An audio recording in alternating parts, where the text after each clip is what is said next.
Halo anak-anak Ibu kelas 11 MIPA 4. Kembali lagi dengan Ibu Santa Teresia Stinjak dalam pembelajaran kimia. Nah, pada kesempatan ini kita akan mempelajari materi larutan penyangga. Sebelumnya Ibu akan melakukan apersepsi mengenai asam dan basa yang sudah kita pelajari pada minggu lalu.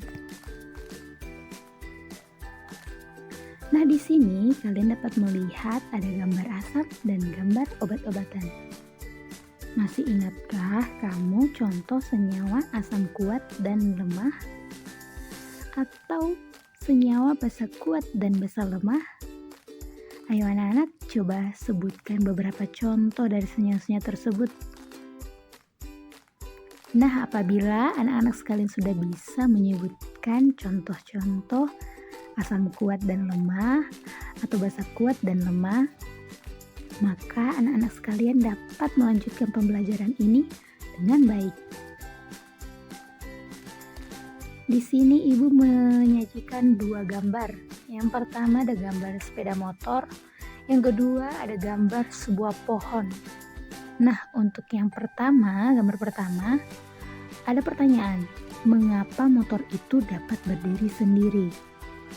Coba berikan jawabanmu. Yang kedua, apakah yang harus dilakukan agar pohon tersebut dapat berdiri tegak?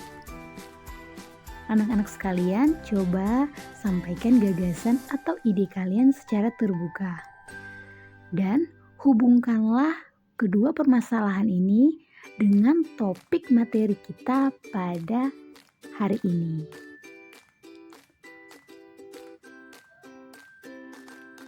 Selanjutnya coba ini gambar apa? Ya benar, ini gambar bakso. Pasti anak-anak sekalian sering makan bakso. Apakah kalian pernah melihat botol cuka di meja warung bakso?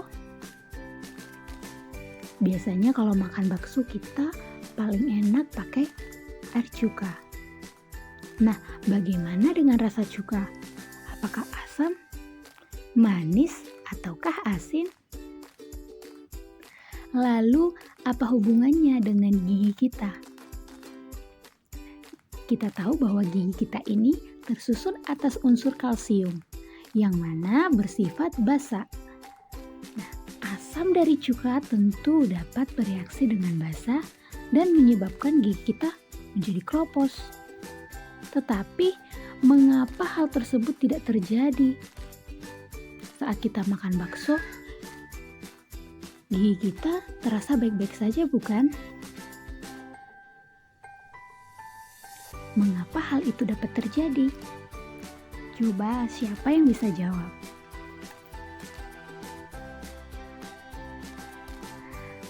Nah, pada materi larutan penyangga ini, anak-anak sekalian akan memperoleh tujuan pembelajaran. Yang pertama itu, peserta didik mampu mendefinisikan dan membedakan larutan penyangga dan bukan larutan penyangga. Tujuan pembelajaran yang kedua, peserta didik mampu mengidentifikasi komponen atau penyusun larutan penyangga. Dan tujuan pembelajaran yang ketiga, peserta didik mampu mengamati pH larutan penyangga ketika diencerkan, ditambahkan sedikit asam, atau sedikit basa. Jadi ada 3 tujuan pembelajaran ya anak-anak. Untuk pengantar materi, yang pertama itu mengenai pengertian larutan penyangga. Baiklah, di sini larutan penyangga itu adalah larutan yang dapat mempertahankan harga pH tertentu meskipun ditambahkan sedikit asam, sedikit basa, atau jika diencerkan. Larutan penyangga juga sering disebut dengan larutan buffer. Untuk sifat larutan buffer ini itu dapat mempertahankan harga pH pada penambahan sedikit asam, sedikit basa, dan sedikit pengenceran.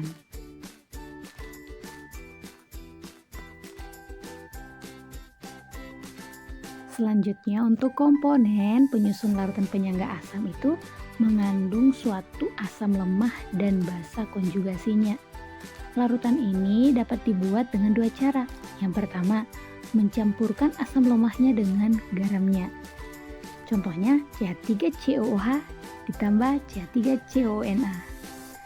Kedua, mencampurkan asam lemah dengan basa kuat, di mana asam lemah dicampurkan dalam jumlah berlebih. Contohnya CH3COOH ditambah NaOH akan menghasilkan CH3COONA ditambah H2O. Untuk komponen larutan penyangga basa itu mengandung basa lemah dan asam konjugasinya. Larutan ini dapat dibuat dengan dua cara juga. Yang pertama, mencampurkan basa lemah dengan garamnya. Contohnya NH4OH ditambah dengan NH4Cl. Yang kedua, mencampurkan basa lemah dengan asam kuat, di mana basa lemahnya dicampurkan dalam jumlah berlebih. Contohnya NH3 ditambah HCl menghasilkan NH4Cl.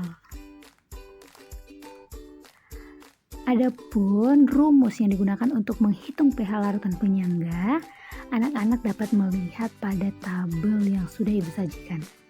Di sini anak-anak kalau untuk penyangga asam maka dapat menggunakan rumus konsentrasi H+ sama dengan Ka dikali konsentrasi asam lemah dibagi konsentrasi garam dikali valensi. Sedangkan untuk penyangga basa dapat menggunakan rumus konsentrasi OH- sama dengan Kb dikali konsentrasi basa lemahnya dibagi konsentrasi garam dikali valensi. Nah, di sini untuk konsentrasi satuannya harus molar ya anak-anak. Nah, sekianlah penyampaian materi mengenai larutan penyangga. Ibu harap kalian dapat mengerti. Jika anak-anak ada pertanyaan boleh disampaikan kepada Ibu lewat WA Group. Nah, Ibu harap kalian dapat mengulang-ulang kembali pembelajaran ini agar kalian dapat mengerjakan soal yang nantinya Ibu kirimkan. Demikianlah pertemuan kita. Ibu akhiri dengan selamat pagi dan sampai jumpa.